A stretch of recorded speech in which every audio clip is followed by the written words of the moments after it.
तो ये जो हम अब क्लास स्टार्ट कर रहे हैं ये नेक्स्ट सेमेस्टर की हमारी मैथ्स है, फोरियर सीरीज। किसी भी फंक्शन के लिए हम लिख सकते हैं।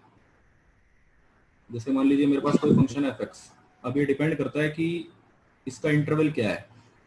इसका इंटरवल हमें 0 से 2 पाई भी दिया हो सकता है, और क्वेश्चन में इसका इंटरवल हमें -पाई से +पाई भी दिया हो सकता है। सर अभी तक कुछ इम्पोर्टेंट तो नहीं कराया ना आपने? अभी कुछ नहीं हुआ, अभी बस स्टार्ट ही किया है। अभी बस मैंने इतना बताया कि एक फंक्शन होता है fx जिसमें जिस फंक्शन की जो इंटरवल है वो 0 से 2 पाई भी हो सकता है या फिर -पाई से +पाई भी हो सकता है। ओके बस अभी इतना बताया आपको। हम इस फंक्शन को एक पीरियोडिक फंक्शन मानकर चलते हैं और इसकी फोरियर सीरीज लिखते हैं। अब फोरियर सीरीज की कंडीशन होती है, ये भी एग्जाम में 2 नंबर का क्वेश्चन कई बार आया हुआ है, condition of existence of Fourier series.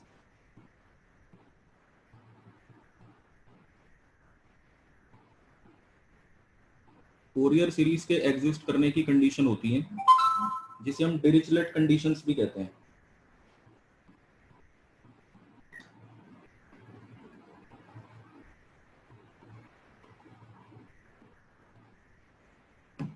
Condition of existence of Fourier series, these are known as Dirichlet conditions.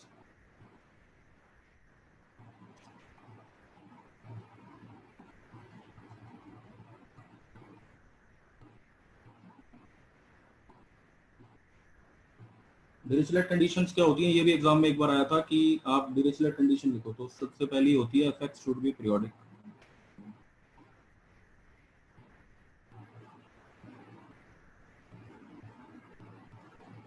Periodic होना चाहिए। दूसरा, फाइनाइट होना चाहिए fx। fx should be finite value.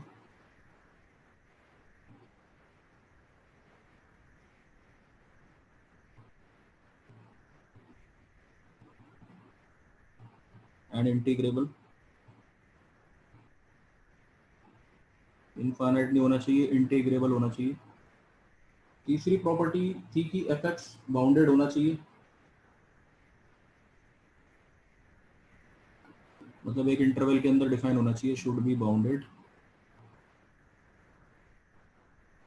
And having only finite number of discontinuities. अगर discontinuous भी है तो finite points पर होना चाहिए, finite number of discontinuities.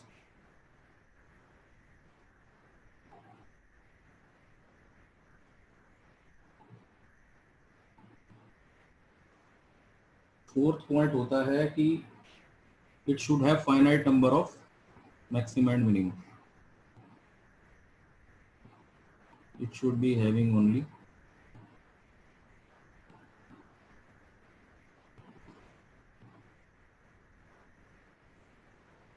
finite number of maxima and minima.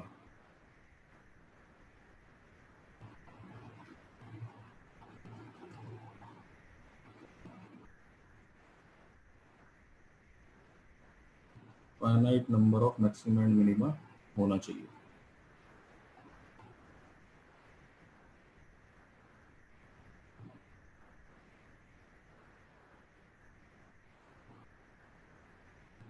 तो इन्हें हम डिरिचलेट कंडीशंस कहते हैं।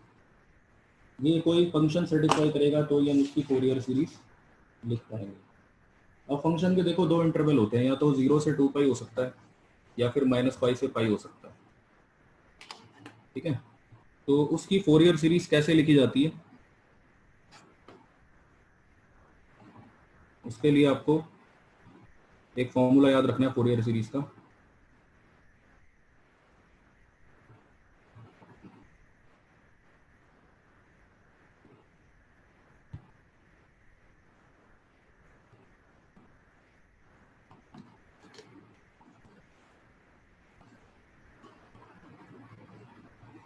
जैसे मान लीजिए आपका फंक्शन है fx, इसका इंटरवल या तो आपको 0 से 2 पाई दिया होगा या फिर -पाई से +पाई दिया होगा। तो इसकी फोरियर सीरीज का फॉर्मूला आप याद रखना होता है a0/2 plus sigma n going from 1 to infinity an cos nx plus dn sin nx। ये फॉर्मूला होता है, इसमें सिग्मा को हमें खोलना पड़ता है, ये मैं भी आपको एक एग्जांपल से समझाऊंगा। ए नॉट सर यहाँ एक पर बार ये होती क्या है फोरियर सीरीज, मतलब यूज क्या होता है इसका, क्या होती है ये बताना। फोरियर सीरीज, जैसे हम टेलर सीरीज और मैक्लॉरिन सीरीज आपने शायद पहले कभी सुना होगा, उसमें यस ये सर। किसी भी फंक्शन की जब हम टेलर सीरीज लिखते हैं या मान लीजिए मैक्लॉरिन सीरीज लिखते हैं, तो वो फंक्शन एक एक्सपेंशन बन जाता है। एक्सपेंशन जैसे एक्स की पावर 1, फिर एक्स की पावर 2, एक्स की पावर 3, ऐसे एक्स की बढ़ती हुई पावर की फॉर्म में वो एक्सप्रेस हो जाता है। अब उसका क्या यूज करते हैं वो अब आगे डिपेंड करता है कि आप कौन सा एप्लीकेशन कहाँ पर आप देखना चाहते हो कि उस फंक्शन की के अंदर क्या है, मतलब उसकी उसकी जो एक्सपेंशन है उसके अंदर वो एक्सपेंशन कैसी है, मतलब उसके फंक्शन के अंदर की डिटेल्स देखने के लिए होता है ये। अच्छा अच्छा, जैसे ओके अगर सर। मान लो किसी फंक्शन, अब देखने में कोई फंक्शन छोटा सा लग रहा है, लेकिन जब आप उसे एक्सपैंड करते हैं तो पता चलता है कि इसके अंदर क्या है। तो इसलिए कोई भी फंक्शन की एक्सपेंशन की जाती है। अब जैसे मान लीजिए ये फोरियर सीरीज है, फोरियर सीरीज जब आप एक्सपैंड करोगे किसी भी फंक्शन की, तो उसमें कॉस और साइन की टर्म्स आएंगी। जैसे कॉस एन एक्स है ना, तो कॉस 1x, फिर cos okay sir. 2x, cos 3x, sine x, sine 2x, sine 3x। तो जब ये खुलेगा तो आपको पता चलेगा कि किसी भी फंक्शन को जब हम खोलते हैं तो वो कॉस और साइन की फॉर्म में वो कैसा नजर आता है, मतलब उसके अंदर क्या, उसके फंक्शन के अंदर की डिटेल पता चलती है सीरीज एक्सपैंड करने से। तो ओके इसलिए सर। कई तरह की सीरीज बनाई गई है, उसमें से ही एक फोरियर सीरीज है।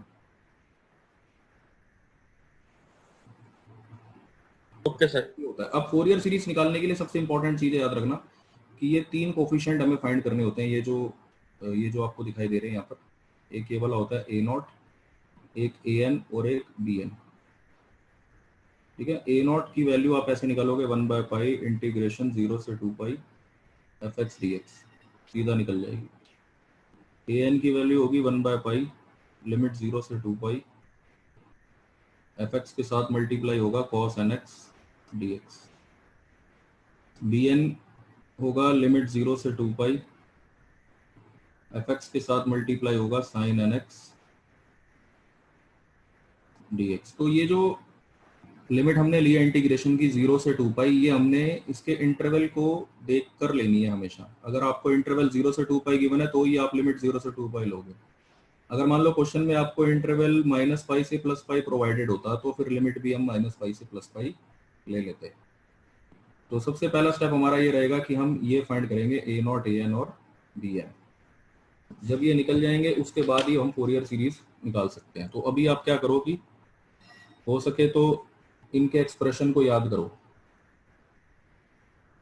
ए नॉट, ए एन और बी एन के एक्सप्रेशन को आप याद कर लो, आपके बहुत काम आएगा।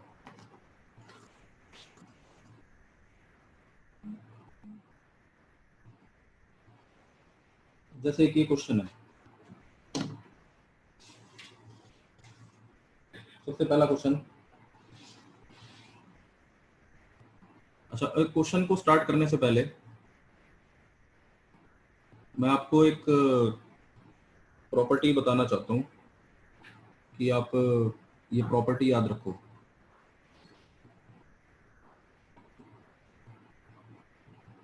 अब प्रॉपर्टी क्या है, जैसे मान लो कोई फंक्शन आपका इवन है।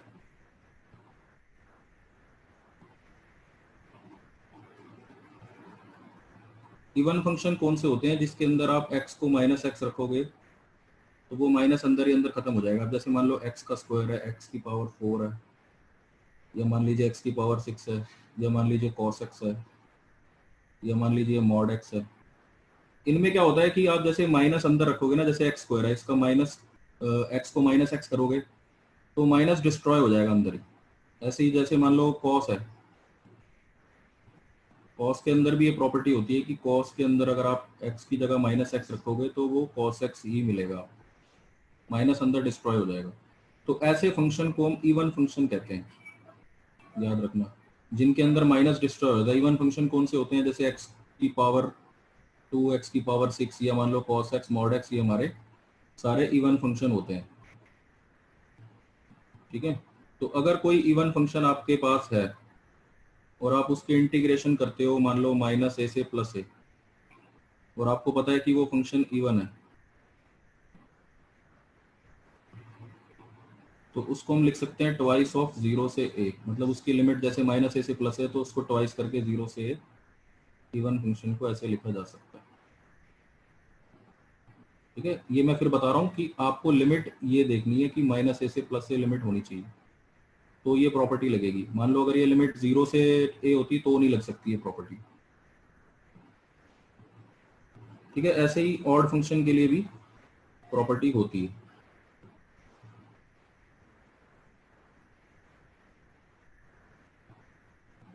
ऑड फंक्शन कौन से होते हैं जिसमें कि जैसे मान लो एक्स क्यूब आ जाए या एक्स फाइव आ जाए या मान लीजिए एक्स सेवन आ जाए ऑड पावर्स, या एक्स आ जाए, या फिर मान लीजिए साइन एक्स आ जाए, तो इनमें से माइनस बाहर आ जाता है। जैसे मान लो एक्स क्यूब है तो एक्स की जगह माइनस एक्स लिखें तो वो माइनस बाहर आ जाएगा इजीली। तो जिसमें से माइनस बाहर आ जाता है वो ऑड फंक्शंस होते हैं। इसको मैं ऐसे लिख सकता हूँ कि ऑड फंक्शन में अगर आप x को माइनस एक्स रखोगे तो ये माइनस आपका इजीली बाहर आ जाएगा। तो ऐसे ही डेफिनेट इंटीग्रल की एक प्रॉपर्टी ऑड फंक्शन के लिए भी होती है कि अगर आप माइनस ए से प्लस ए जैसे कोई भी इंटीग्रेशन करोगे ऑड की तो वो जीरो हो जाएगी सीधा सीधा।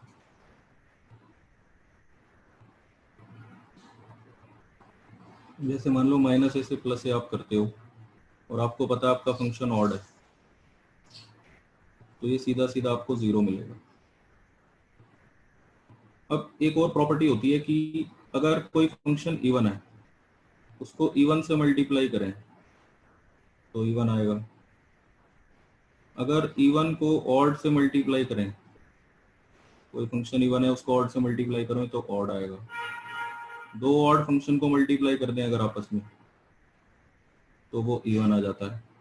अब जैसे मान लो मैं माइनस पाई से प्लस पाई इंटीग्रेशन कर रहा हूँ, तो यहाँ पर ये आ गया x square into sine x, या मान लो साइन एन एक्स। तो यहाँ पर ये जो एक्स का स्क्वायर है ये तो है हमारा इवन फंक्शन, और अभी बोला था साइन ये हमारा होता है ऑड फंक्शन। और अभी आपने क्या देखा कि इवन इंटू ऑड क्या होता है, ऑड होता है। तो इसका मतलब ये पूरा का पूरा ऑड फंक्शन है, तो सीधा सीधा मैं इसका आंसर जीरो लिख दूंगा, फिर मुझे करने की जरूरत ही नहीं है इसको। लेकिन याद रखना लिमिट ये होनी चाहिए माइनस पाई से प्लस पाई, तो ये प्रॉपर्टी लगती है डेफिनेट इंटीग्रेशन। ठीक है, और by parts, integration by parts इसमें बहुत यूज होता है फोरियर सीरीज में।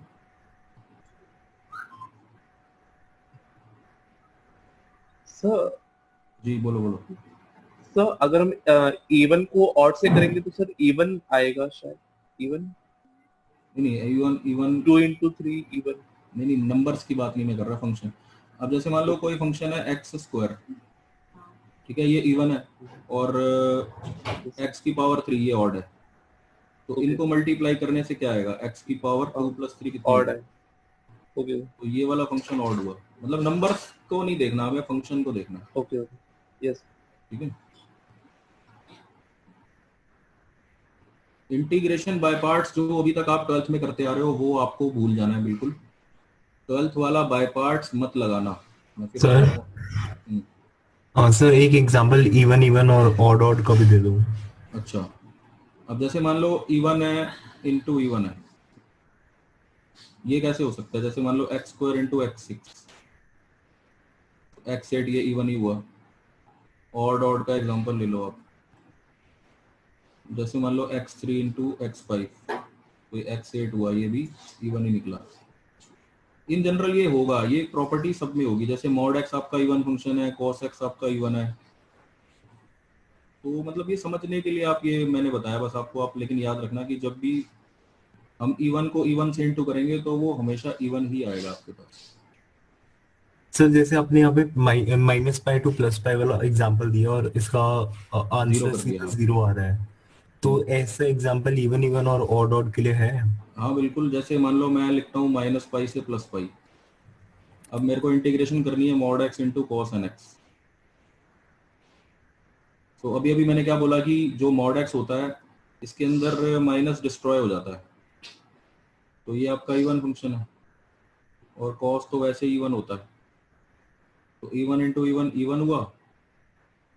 तो इवन में ये प्रॉपर्टी लगेगी ट्वाइस हो जाएगा, अब ये जीरो से पाई जीरो नहीं होगा, ये इवन फंक्शन में जो जैसे लिमिट माइनस पाई से प्लस पाई थी, तो ये ट्वाइस करके 0 से पाई हम लिखेंगे mod x into cos n x, फिर बाद में जैसे इंटीग्रेट करना है वैसे करेंगे।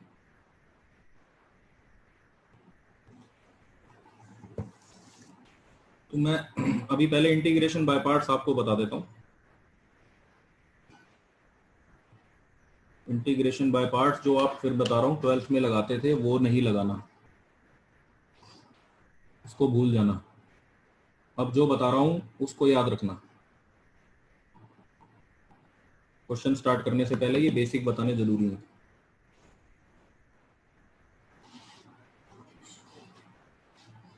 इंटीग्रेशन बाय पार्ट्स,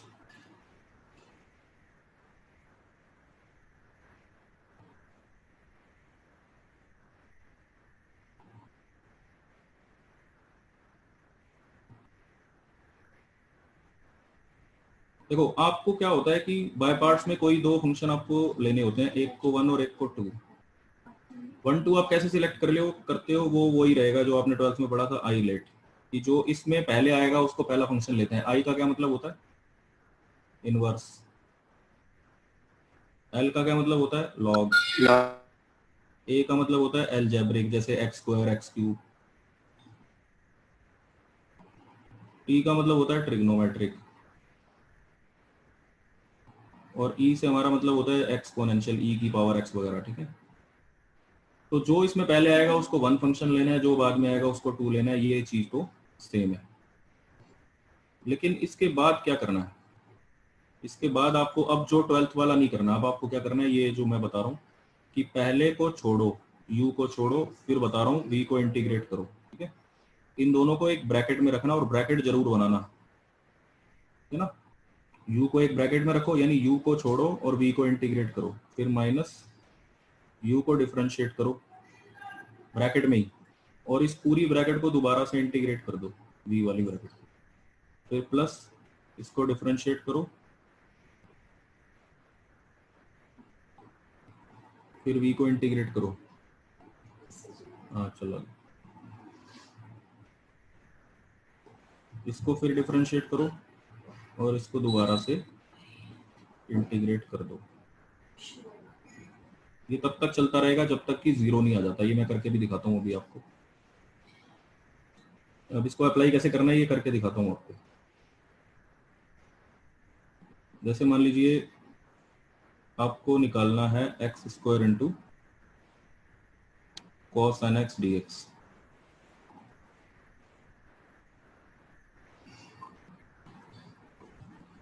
तो एक्स स्क्वायर ये हमारा पहला फंक्शन हुआ, क्योंकि आईलेट में एलजेब्रिक पहले आता है, ट्रिग्नोमेट्रिक बाद में आता है, ये दूसरा हुआ। तो हम एक ब्रैकेट बनाएंगे, एक्स स्क्वायर को छोड़ेंगे और कॉस एन एक्स की इंटीग्रेशन करेंगे। कॉस एन एक्स की इंटीग्रेशन हो जाएगी sine n x upon n, फिर माइनस एक्स स्क्वायर की डिफरेंशिएशन करेंगे, वो हो जाएगी 2x। ब्रैकेट बनाना नहीं छोड़ना आपने, ब्रैकेट जरूर बनानी है। साइन एन एक्स की इंटीग्रेशन मतलब इस पूरी ब्रैकेट की integration minus cos n x upon n square, मतलब एक बार और एन अपॉन में आ गया, फिर प्लस इस ब्रैकेट की डिफरेंशिएशन 2, फिर इनटू में इस ब्रैकेट की दोबारा integration minus sine n x upon n cube. अब देखो ये 2 कांस्टेंट है, इसके अगले स्टेप में अगर मैं 2 की डिफरेंशिएशन करता हूँ तो इस ब्रैकेट में 0 आएगा, और 0 इंटू समथिंग 0 होता है। तो ये चीज आप फॉलो करोगे तो कभी गलती होगी ही नहीं आपसे। यहीं पर ही स्टूडेंट जो है वो मतलब गलती कर जाते हैं कि वो 12th वाले तरीके से बाय पार्ट्स लगाते हैं।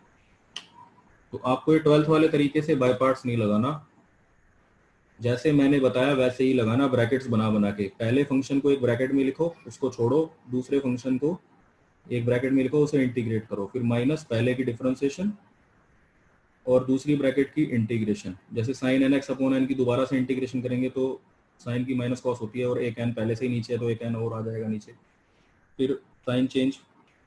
जैसे देखो ये माइनस प्लस, तो अभी ये प्लस का साइन, 2x की डिफरेंशिएशन 2, और इस ब्रैकेट की हो गई minus sine n x upon n cube. अगले स्टेप में ये 2 क्योंकि कांस्टेंट हो गया तो इसकी आएगी। तो ये तरीका जो है, मतलब मैं चाहता हूँ, मतलब जाना क्या है, मतलब 100% आपको और कोई तरीका फॉलो करना ही नहीं है 12th वाला, यही बाय पार्ट्स लगाना।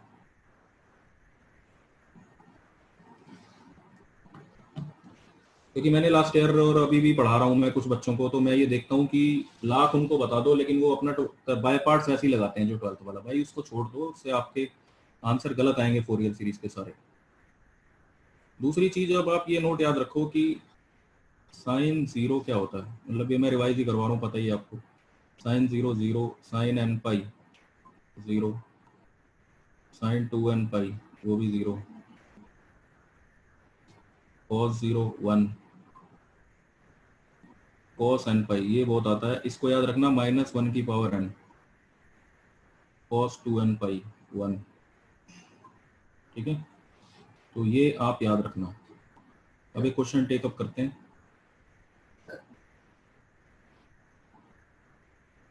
एक मिनट में, एक मिनट के लिए होल्ड कर।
तो क्वेश्चन ये है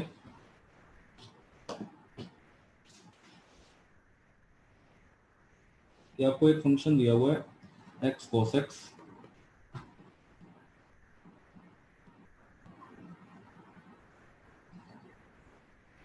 एक्स इंटू कॉस एक्स, और उसका इंटरवल भी गिवन है minus pi two plus pi.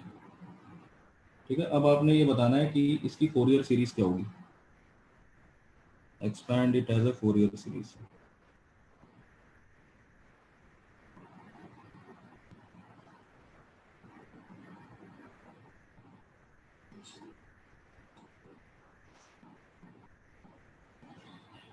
सबसे पहली चीज तो हमारा इंटरवल क्या है, हमारा इंटरवल है माइनस पाई से प्लस पाई। तो फोरियर सीरीज का फॉर्मूला देखो सबसे पहले लिखना जरूरी होता है, sigma a naught by two plus sigma n going from one से infinity a n cos n x plus d n sine n x. इसमें हमारे ये a naught a n b n ये हमें फाइंड करने हैं। ए नॉट का formula हम ये लगाएंगे, ए नॉट का फॉर्मूला हम लगाएंगे one by pi, minus pi से plus pi, f x d x. ठीक है, one by pi minus pi से प्लस पाई, एफ एक्स की जगह आ जाएगा x cos x d x. अब आप मुझे बताओ ये एक्स की लिमिट पहले आप देखो, लिमिट है माइनस पाई से प्लस पाई, ये एक्स आपकी नज़र में इवन फंक्शन होता है या ऑड होता है? Odd function sir. ऑड है, तो x के नीचे मैं लिखता हूँ भाई ये ऑड फंक्शन है, और इनटू ये cos x ये हमारा क्या होता है, इवन होता है, क्योंकि इसके अंदर माइनस अंदर से बाहर नहीं आ पाता, तो cos x हमारा इवन फंक्शन है। ऑड इनटू इवन अभी क्या बताया था आपको मैंने, ऑड इंटू इवन ऑड होता है, मतलब आप अपने मन में मान के चलो ऑड मतलब -1, इवन मतलब +1। तो -1 इंटू 1 क्या होता है? -1 होता है ना। तो इसका मतलब ये रिजल्ट माइनस में आ रहा है, तो मतलब ऑड है ये। ऑड फंक्शन के लिए क्या बताया था आपको मैंने? 0। 0 है। सीधा ये प्रॉपर्टी के अकॉर्डिंग ये सीधा सीधा 0 है bye property.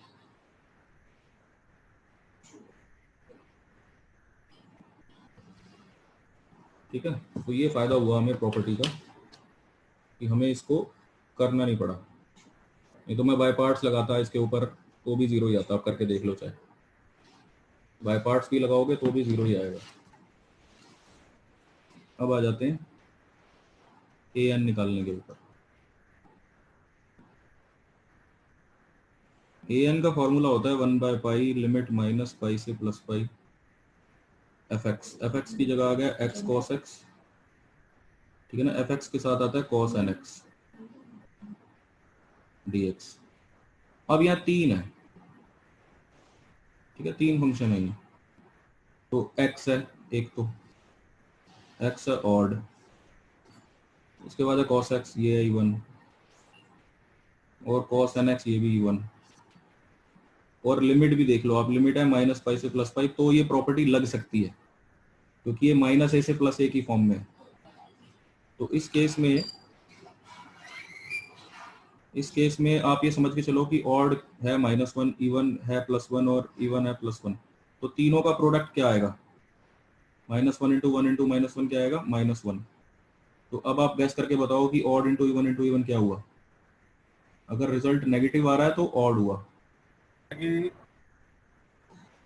Odd means -1, even means +1।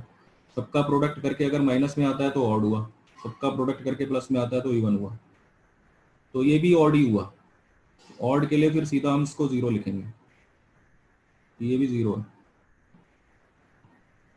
Since bye property. अब निकालते हैं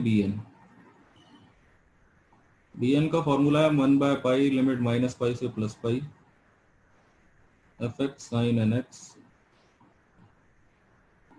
dx।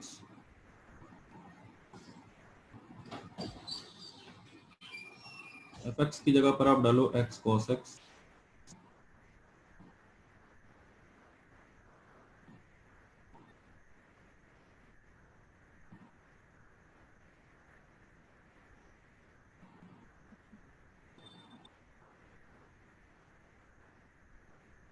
Into sine nx।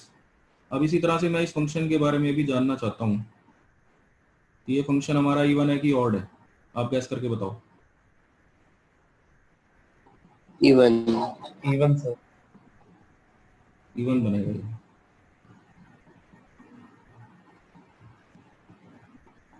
x हमारा हुआ ऑड, cos x हमारा हुआ इवन, और sin nx हमारा हुआ ऑड। ऑड को आप ये मानकर चलो कि ऑड का मतलब होता है -1, इवन का मतलब 1, फिर ऑड का मतलब -1। अब 2 बार -1 आ गया तो ये +1 हुआ। तो इसका मतलब ये एक इवन फंक्शन है। इवन फंक्शन की प्रॉपर्टी ये बताई गई थी आपको कि आप इसको पहले ट्वाइस करो, लिमिट इसकी 0 से स्टार्ट करो, 0 से पाई, फिर जो भी लिखा है x cos x into sine nx dx।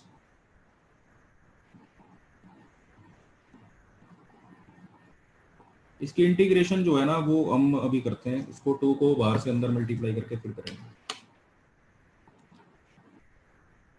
देखो सबसे बड़ी चीज जो होती है ना फोरियर सीरीज का क्वेश्चन, देखो लेंथी होता है, और दूसरी बात ये कि गलती होने के पूरे चांस होते हैं उसमें अगर टेक्निक गलत यूज की जाए।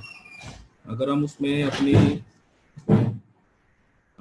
12th वाला बाय पार्ट्स लगाने लग जाएंगे या ये प्रॉपर्टीज को फॉलो नहीं करेंगे तो क्वेश्चन लेंथी हो जाएगा और गलतियां होंगी और हम बीच में गलत हो जाएगा। 15 नंबर का क्वेश्चन है, सीधा 15 नंबर जाएंगे आपसे। अगर आप बुक उठाकर देखोगे तो उसके अंदर ये 12th वाले बाय पार्ट से किया हुआ है।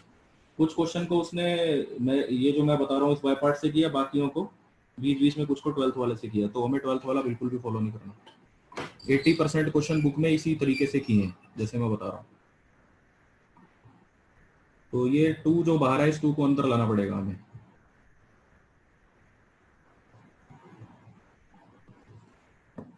ये जो 2 बाहर है,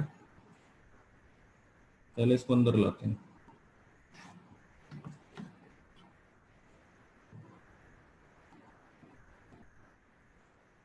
तो ये मेरे पास आता है 1/पाई, 2 को अंदर ले जाते हैं, लिमिट 0 से पाई, x को अलग रखते हैं, 2 sin nx into cos x dx।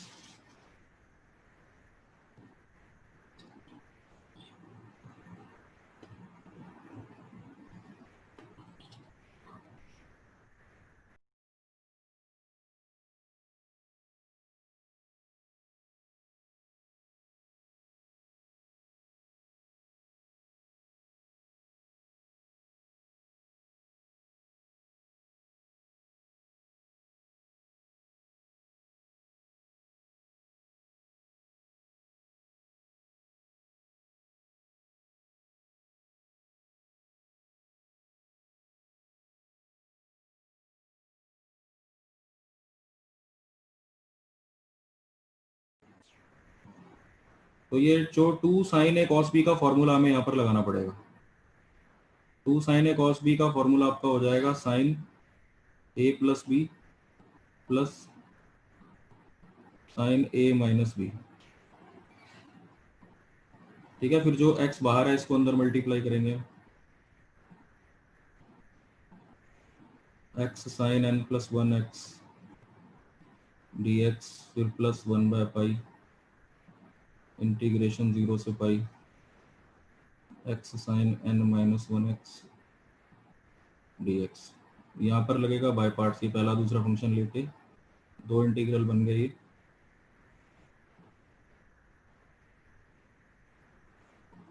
तो बाय पार्ट्स मैंने फिर बताया आपको 12th वाला नहीं लगाना, ये 2 ब्रैकेट मानकर चलो, ये 2 ब्रैकेट्स हैं आपकी। तो पहली ब्रैकेट को छोड़ो, दूसरी ब्रैकेट को इंटीग्रेट करो,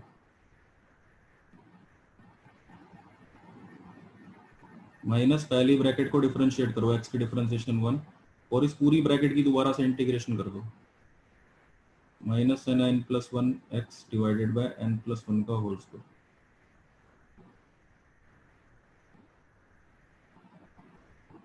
सेम यहाँ पर भी वही करो, ये 2 ब्रैकेट्स मान के चलो, ये 2 ब्रैकेट्स हैं आपकी, पहली ब्रैकेट को छोड़ो, दूसरी ब्रैकेट को इंटीग्रेट करो,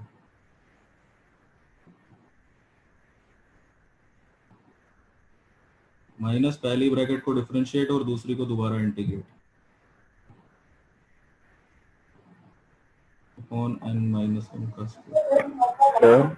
जी सर हम 2 sin nx cos x था वो, ठीक है सर। हाँ, नहीं वो प्रॉपर्टी, ये फॉर्मूला होता है ना, मैं आपको यहाँ बताता हूँ, देखो। नहीं सर, मेरे को लगा वो अगर cos nx होता तो sin 2 nx डायरेक्ट लग जाता। मैंने ना, देखा अलग अलग है ना। 2 sin a cos b जब भी आपका आएगा तो आप लिखोगे इसे sin a plus b plus sin a minus b, ये लगाया मैंने, ठीक है ना, ठीक है यहाँ पर। और जो मेरी लिमिट है वो है 0 से पाई,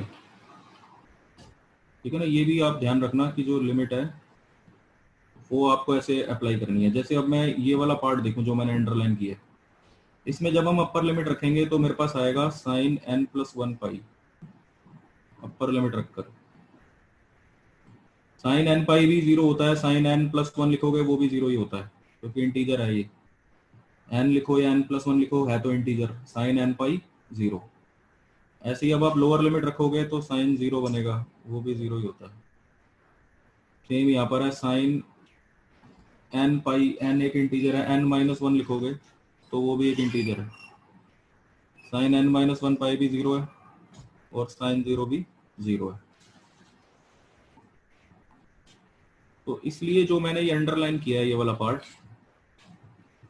इसमें चाहे अपर लिमिट रखें चाहे लोअर लिमिट रखें, वो हमें 0 ही मिलेगा। इसलिए मैं इसके नीचे क्रॉस लगा देता हूँ। क्रॉस लगाने का मतलब है कि यहाँ पर हमें कुछ नहीं मिलने वाला, क्योंकि sin n पाई 0 होता है तो sin n प्लस 1 पाई भी 0 ही हुआ, sin n माइनस 1 पाई ये भी 0 ही हुआ। क्योंकि इंटीजर है, n इंटीजर है, n+1 भी इंटीजर है, n-1 भी इंटीजर है। तो यहाँ पर फिर ये जो मैं अब अंडरलाइन कर रहा हूँ सिर्फ ये पार्ट बचेगा, ये वाला, ठीक है ना, कट वाला मतलब ये हट जाएगा। तो हम उसको लिख लेते हैं, बस रेड वाले पार्ट को लिख लेते हैं, क्योंकि जो जीरो हो जाएगा उसको लिखने, वो तो जीरो ही है। अपर लिमिट रखकर भी जीरो आएगा, लोअर लिमिट रखकर भी जीरो आ रहा है। तो जो अंडरलाइन किया है मैंने येलो वाला पार्ट, उसको मुझे हटाना है और रेड वाले को लिखना है बस, ठीक है। तो जो रेड वाला है बस उसको लिखते हैं। तो ये बनता है -x cos n+1x। अब आप सोचो, अगर आप इसको 12th वाले बाय पार्ट से करते हो तो कितना कॉम्प्लिकेटेड हो जाता है, ये दो इंटीग्रेशंस होती, फिर इसको भी आप पुट करते हैं इसमें कुछ ना कुछ। तो यही आपसे गलती हो जानी थी। ये रेड वाले को लिखना है बस आपने, और ये इसको नहीं, येलो वाले को नहीं लिखना। -x cos n-1 x divided by n-1, ठीक है। लिमिट अभी पुट हुई नहीं है, अभी सिर्फ हमने इसको हटाया है येलो वाले को।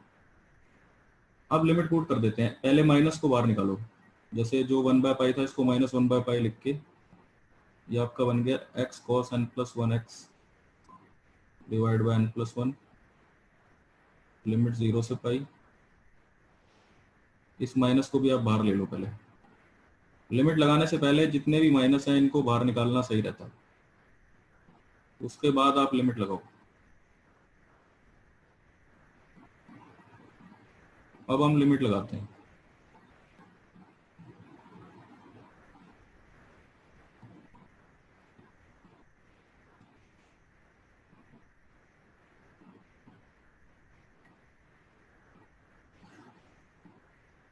Pi cos n+1 pi upon n+1, ये अपर लिमिट रखकर आया, लोअर लिमिट रखकर जीरो आएगा, क्योंकि 0 इंटू समथिंग जीरो हो जाएगा। यहाँ पर भी अपर लिमिट रखेंगे, pi cos n-1 pi divide by n-1, lower limit रखेंगे तो जीरो आ जाएगा। अब मैंने आपको ये बताया था कि जो cos n पाई होता है वो होता है -1 की पावर n। इमेजिन करो n को n+1 कर दिया जाए, है तो इंटीजर ही, तो ये -1 की पावर n+1 हो जाएगा, क्या फर्क पड़ता है। तो वही यहाँ पर होगा। तो ये आपके पास आएगा पाई -1 की पावर n+1 और नीचे n+1, ठीक है।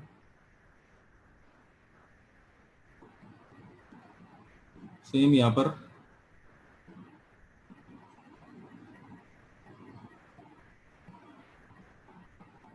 पाई -1 की पावर n-1 अपॉन n-1। अब जैसे -1 की पावर n+1 है, इसका मतलब ये होगा -1 की पावर n अलग और -1 अलग, मतलब माइनस ऑफ -1 की पावर n, ऐसे लिख सकते हैं,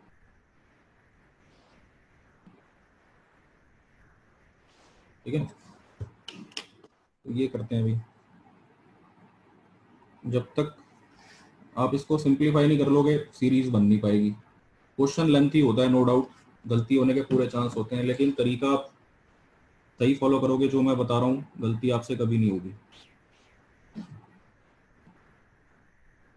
तो ये आपके पास आ जाएगा -1/π,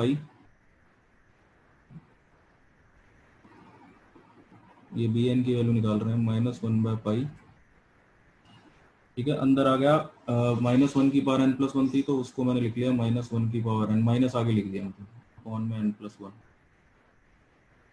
फिर -1/π, फिर -1 की पावर n-1 था उसका भी माइनस आगे लिख लिया, -1 की power n-1 divided by n-1। अब ये माइनस माइनस प्लस हो गया, पाई से पाई कट गया, तो ये होगा -1 की power n divided by n+1, और ये हो गया -1 की power n divided by n-1। -1 की पावर n को आपने बाहर निकाला,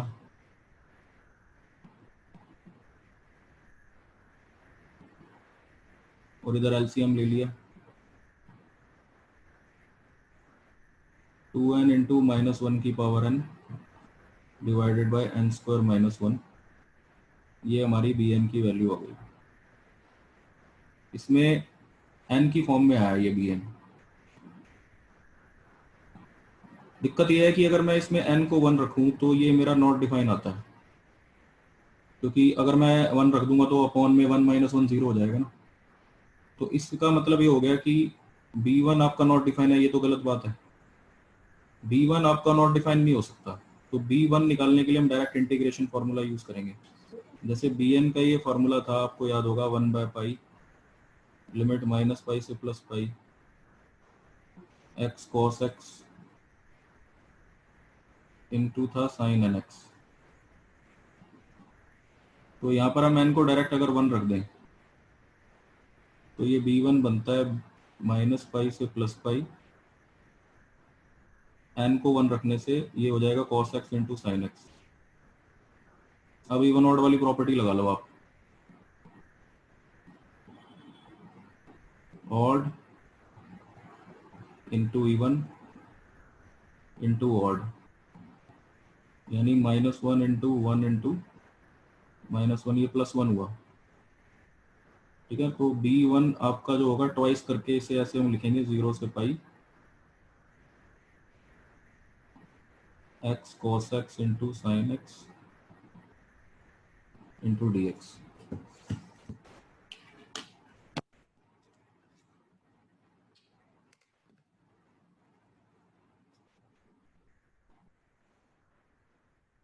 तो यहाँ पर ये b1 को हम क्यों नहीं फाइंड कर सकते n को 1 रख के, क्योंकि अपॉन में 0 आ जाएगा ना, तो इसलिए हम उसको डायरेक्ट जो हमारा bn का फॉर्मूला उससे निकाल रहे हैं। अब जो 2 बाहर है उसको अंदर ले जा सकते हैं हम। जैसे b1 के फॉर्मूले में जो 2 बाहर था, अगर मैं इसे अंदर ले जाऊं तो ये बनता है 2 sin x into cos x. अब बताओ यहाँ पर इसको मैं क्या लिखूंगा?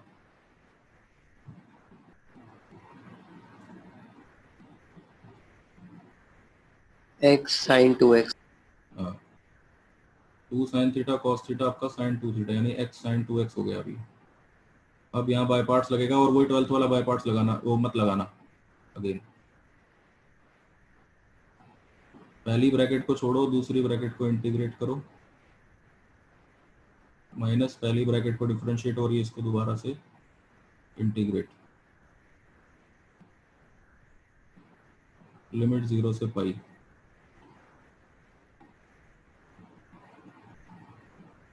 यहाँ पर जो मैं ये अंडरलाइन कर रहा हूँ ये कट लगा देता हूँ, यहाँ पर यहाँ कुछ नहीं आएगा। क्यों नहीं आएगा? क्योंकि अपर लिमिट रखोगे sin 2 पाई वो 0 होता है, लोअर लिमिट रखोगे sin 0 वो भी 0 होता है, सिर्फ ये बचेगा -x cos 2x अपॉन 2। इसमें भी लिमिट लगाने से पहले आप माइनस को बाहर निकाल लो पहले,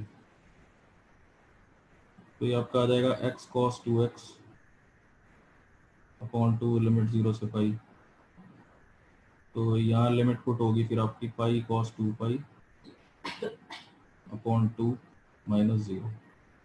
पाई से पाई कट गया, cos 2 पाई 1 होता है, तो ये आपका आ गया सीधा सीधा -1/2। b1 की वैल्यू आ गई।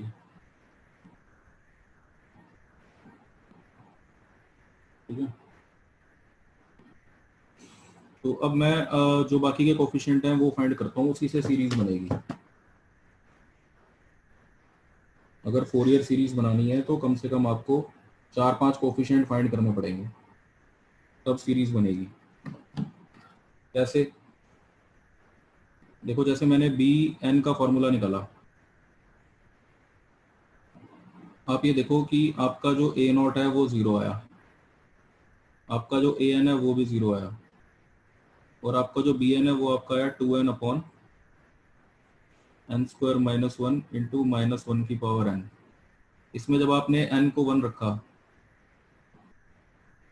तो b1 आपने मैनुअली निकाल लिया, उसकी वैल्यू आ गई -1/2। फिर जब आप n को 2 लेते हो तो अब आप डायरेक्टली यहाँ से निकाल सकते हो। जैसे n को 2 रख के यहाँ पर, इधर अगर मैं n को 2 रख दूँ यहाँ पर, तो मैं डायरेक्टली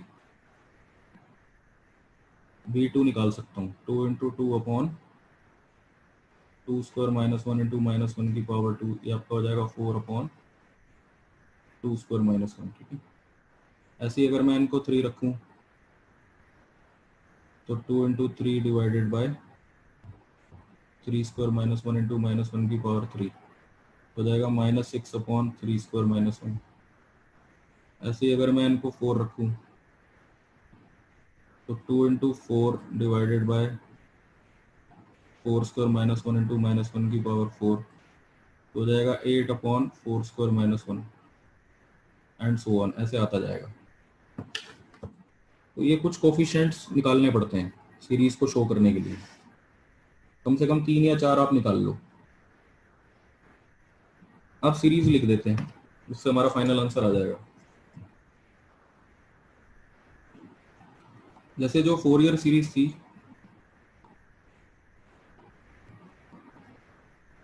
वो आपकी ये थी, f x is equal to a naught by two plus sigma n going from 1 से infinity a n cos n x plus b n sine n x. इसको अगर एक्सपैंड किया जाए तो ये जो एफ एक्स है इसकी वैल्यू तो हमें क्वेश्चन में दी हुई थी x cos x, F x की जगह एक्स कॉस एक्स आ गया। ए नॉट हमने निकाला 0, फिर उसके बाद हमने ए एन की वैल्यू भी निकाली 0, तो सिर्फ बी एन रह गए यहाँ पर। इसमें भी एन को 1 से इन्फिनिटी तक अगर हम एक्सपैंड करें, 1 से इन्फिनिटी तक अगर मैं इसको एक्सपैंड करूंगा तो ये आएगा b1 साइन एक्स, फिर b2 साइन 2x, फिर b3 साइन 3x,